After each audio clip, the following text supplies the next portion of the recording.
我知道你早就下了决心会离开这里。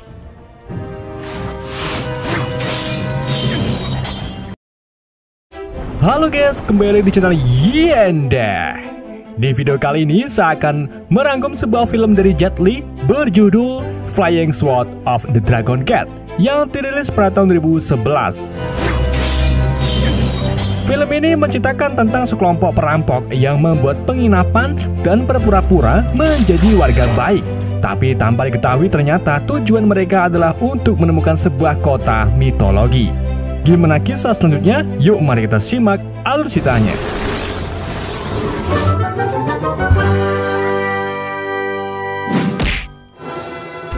Pada zaman dahulu kala banget, tepatnya di masa dinasti Ming, seorang kaisar bernama Xianzong menerapkan kepercayaannya kepada para kasimnya untuk memegang kekuasaan di beberapa wilayah dinasti.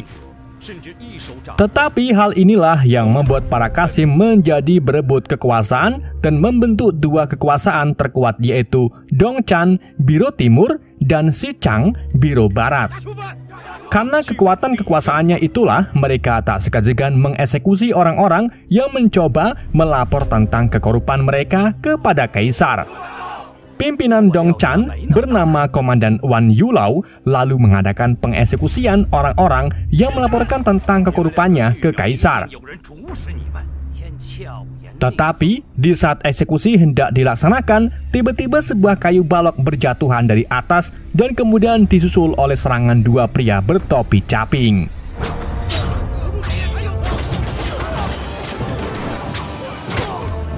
Keduanya ternyata pendekar kungfu yang diketuai oleh Zhao Huai'an yang ingin menjatuhkan pemimpin korup Komandan Wan Yulau. Meskipun Wan Yulau mendapat pukulan beberapa kali dari Zhao, tapi tetap saja tak mengaruh karena memakai jubah emas pelindung. Keduanya lalu lanjut berkelahi menggunakan pedang masing-masing, sampai akhirnya Zhao menyangkutkan Wan Yulau di sela-sela sempak dan ditusuk menggunakan pedangnya. Ia lalu lanjut menutup kepala Wan Yulau dengan kotak kayu, kemudian memenggalnya dan menggantungnya sebagai peringatan untuk pejabat korup lainnya. Sementara itu, Kasim Yu Huantian dari Xichang datang ke Dongchang setelah mendengar tentang peringatan ancaman tersebut. Kasim Yu pun meremehkan Biro Dongchan karena tak bisa menyelesaikan masalah ini dan memutuskan akan turun tangan untuk membunuh siapapun yang mengancam biro mereka. Kasim Yu Huantian kemudian menemui selir utama kaisar dan menyuruhnya agar berhenti untuk merebutkan kekuasaan karena selir utama hanya ingin mereka mencegah kaisar agar tidak menghamili siapapun selain dirinya. Kasim Yu pun mengaku kalau ia sudah menyuruh bawahannya untuk membunuh 3 selir lainnya, sedang 1 selir lainnya berhasil kabur dan sedang dalam pengejaran. Di lain tempat, para anak buah Kasim Yu terlihat menghentikan sebuah perahu untuk mencari 1 selir yang kabur. Selir itu bernama Su Huiyong. Dan benar saja, Su Huiyong ternyata ada di dalam perahu itu dan segera membuang kantong pewanginya untuk menghilangkan jejak. Namun usahanya sia-sia karena mereka berhasil menangkap selir tersebut. Saat Su Huiyong akan dieksekusi, seorang pendekar bercadar muncul untuk menghentikan mereka menggunakan pedangnya. Pendekar wanita itu adalah Gu Ying yang mengaku-ngaku sebagai Zhao Huai'an. Namun tak disadari ternyata Zhao sedang bersembunyi sambil memantaunya. Tetapi Zhao memilih tak memperdulikannya dan memutuskan untuk pergi melawan Biro Xichang. Sementara itu, Kasim Yu yang kini tahu tentang keberadaan Zhao Huai'an kemudian melajukan kapalnya untuk menangkap Zhao. Namun tak lama kemudian, Zhao serta 2 anak buahnya tiba-tiba muncul di kapal mereka dan melakukan serangan. Serangan itu pun dibalas oleh Kapten Xichang yang bernama Jin Liang dengan 2 pedang khasnya. Zhao juga berhasil bertemu dengan Kasim Yu dan memulai duel mereka di atas layar kapal. Karena kemampuan keduanya sama-sama hebat, duel itu pun berlangsung cukup lama. Sampai akhirnya Jin Liang membunuh salah satu anak buah Zhao. Alhasil, Zhao dan anak buah lainnya pun memilih untuk mundur lalu terjun ke laut.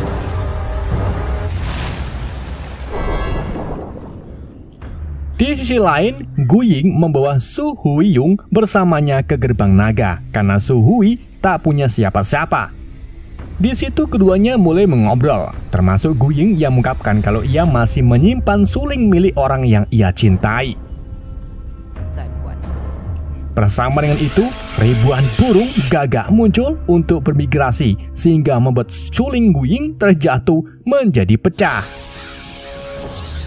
Setelah burung gagak lewat dan karena badai pasir besar akan datang, Gu Ying pun membawa Su Hui ke penginapan terdekat yang disebut sebagai penginapan hitam. Alasan dinamakan penginapan hitam karena di tempat ini sering terjadi pertempuran. Dan jika seorang sembarangan memakai sumpit milik sebuah kelompok tertentu, maka orang itu akan dibunuh dan dimasak. Di saat yang sama, para prajurit Xizang yang dipimpin oleh Lu Zi muncul mencari selir yang berhasil kabur. Alhasil, Gu Ying dan Sui He pun langsung bersembunyi di balik pagar. Saat para prajurit Xizang sedang mencari Su Hui, seorang pemimpin pengembara ikut nimbrung karena tak terima melihat sekelompok pria mencari seorang wanita, mengingat kalau dirinya sama-sama wanita. Hal ini membuat keduanya adu jurus, tapi segera berhenti setelah komplotan pengembara membela pemimpinnya. Tak hanya itu, Lu Zi juga membeli penginapan itu dengan tujuan agar semua pengembara bisa masuk ke dalam penginapannya, sehingga ia bisa merangkap Zhou Huai'an.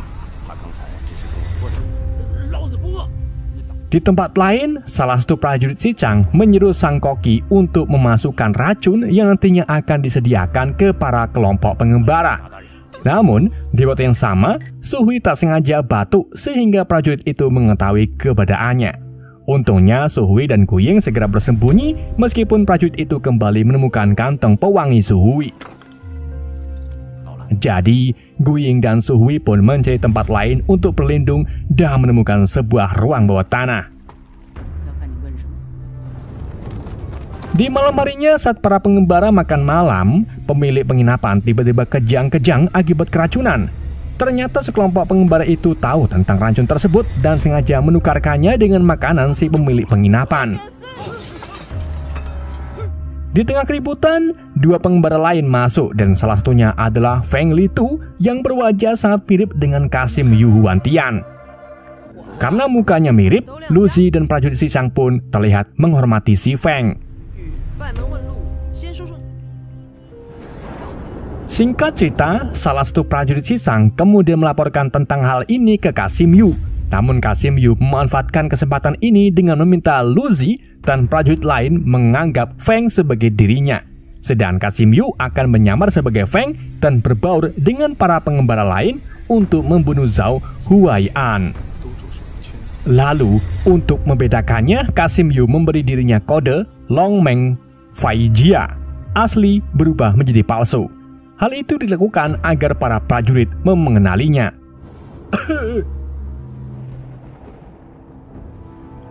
Di tempat lain, tepatnya di ruang bawah tanah, ternyata salah satu pelayan penginapan merupakan komplotan dari para pengembara. Sedang Gu Ying dan Su Hui bersembunyi di balik batu-batu sambil mendengarkan percakapan mereka. Pengembara-pengembara itu lalu berkumpul untuk membahas rencananya merampok emas di istana makam kuno. Mereka berencana akan pergi setelah badai pasir terjadi, karena disitulah gerbang makam akan terbuka. Mereka juga cerita kalau sebelumnya ada penginapan juga yang didirikan, namun tempat itu malah menjadi tempat pertikaian. Alhasil pemilik penginapan pun membakar penginapannya, dan ternyata si pemilik itu adalah Gu Ying itu sendiri. Para pengembara itu lalu mulai memperhatikan peta pintu keluar istana makam yang dibuat seperti labirin. Mereka juga menyadari kalau Feng mirip seperti atasan Lu Zi. Jadi mereka menyuruh Feng agar melakukan penyamaran dan mencari tahu tujuan sebenarnya para prajurit Xizang di sini.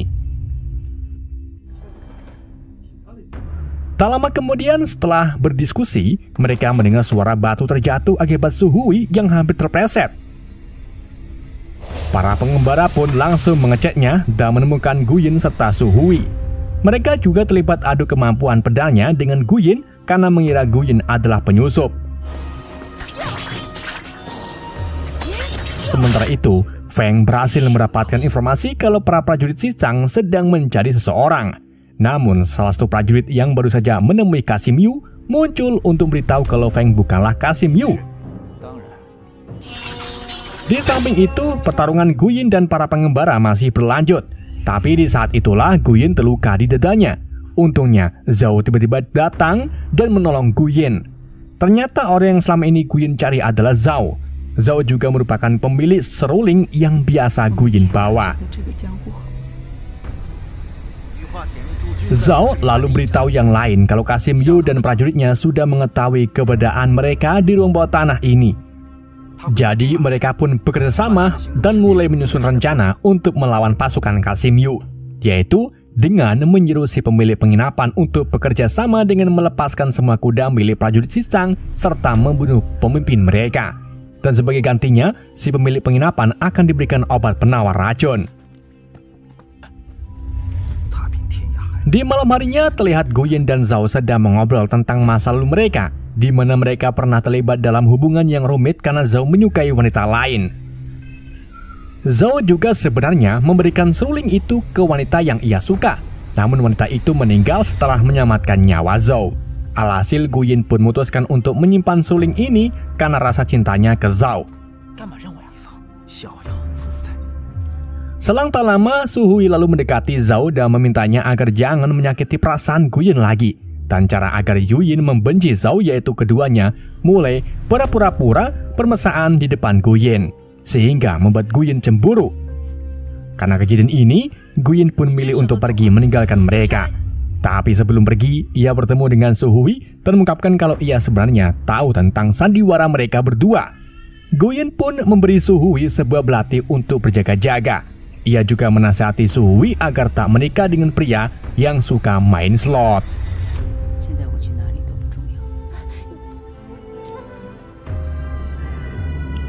Di pagi harinya, terlihat Kasim Yu sudah berdandan ala Feng Li Tao. Ia dan pasukannya kemudian pergi untuk menuju ke tempat penginapan hitam.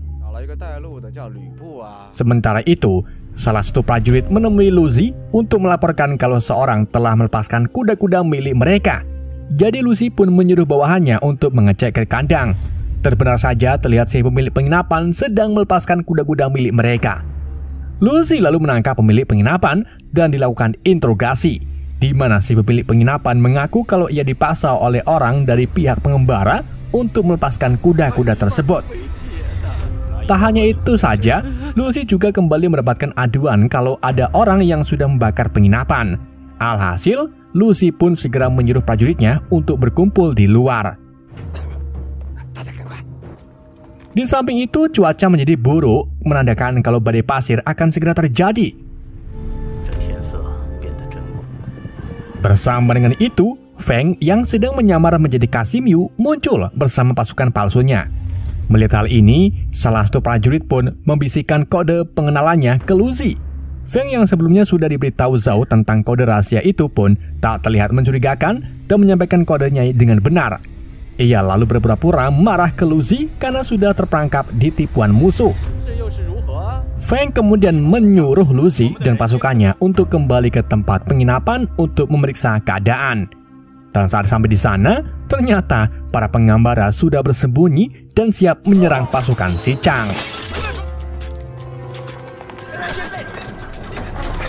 Di tempat lain, Zhao dan yang lain juga beraksi dengan menggunakan seragam milik pasukan Xicang yang berhasil mereka curi. Mereka pun bersama-sama pergi ke tempat penginapan.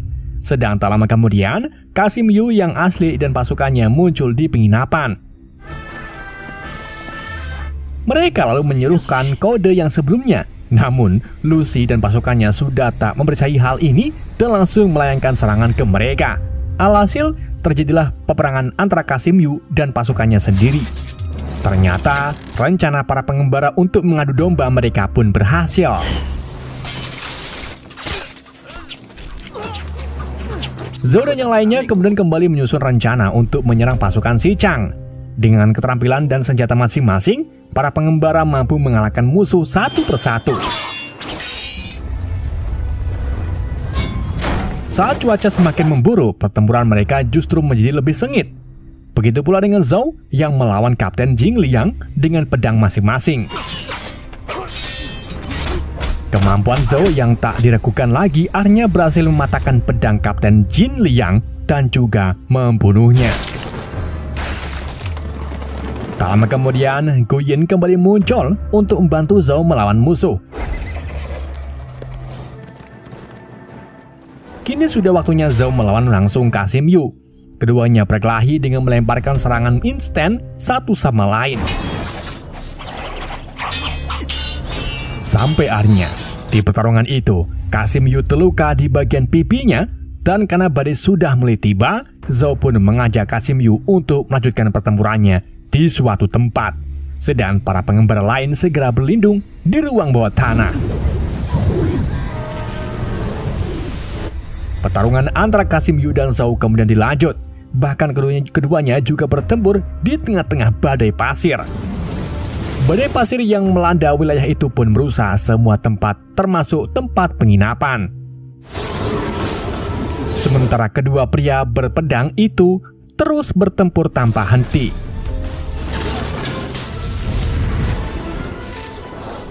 Setelah badai mulai reda, para pengembara lain mulai keluar dari persembunyiannya dan mencari keberadaan Zhou.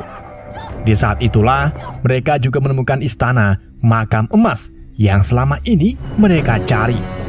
Mereka lalu langsung pergi menuju ke sana, di mana istana itu terlihat sangat besar dan tertutup pasir. Di lain sisi, Zhou dan Kasim Yu terbangun di dalam istana makam kuno setelah terbawa oleh badai pasir. Bersama dengan itu, para pengembara juga tiba dan bersiap ingin melawan Kasim Yu. Tapi akhirnya, mereka memilih berdiskusi untuk menyelesaikan permasalahannya. Zhou lalu memberi usul agar membiarkan yang lain pergi membawa sekotak emas, sedangkan duel antara keduanya tetap berlanjut. Mereka pun menyetujui hal ini, dan pengembara yang lain kemudian mulai mengangkut kotak emas serta mencoba mencari jalan keluar. Tapi di tengah itu, Su Hui tiba-tiba menyerang Gu Yin dari belakang menggunakan belatinya. Ternyata tanpa mereka ketahui, Su Hui adalah mata-mata Kasim Yu. Su Hui juga mencoba kembali ke dalam makam untuk membunuh Zhou. Sedang pengembara yang lain langsung mengejarnya untuk menghentikannya. Namun ternyata Su Hui juga sudah memasang jebakan menggunakan benang emas di seluruh tempat itu. Jadi mereka pun memilih untuk tetap keluar dari tempat tersebut.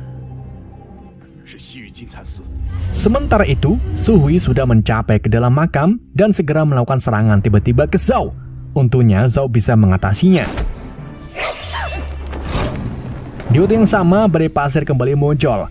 Jadi para pengembara pun menjatuhkan kayu-kayu dari atap agar Zhou bisa keluar dari tempat tersebut. Tapi Su Hui dan Kasim Yu tak membiarkan Zhou begitu saja. Jadi pertempuran antara mereka pun kembali terjadi. Dalam perkelahian itu, Su Hui tewas di tangan salah satu pengembara bernama Zhang. Sedangkan Gu Yin ikut turun tangan untuk melawan Kasim Yu.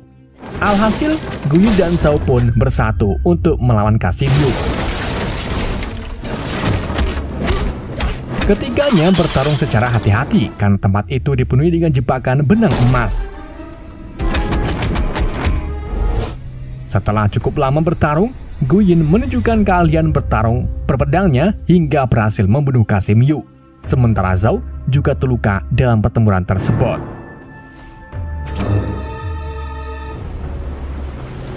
Pengembara yang lain pun kemudian membantu Gu Yin dan Zhou keluar dari tempat itu.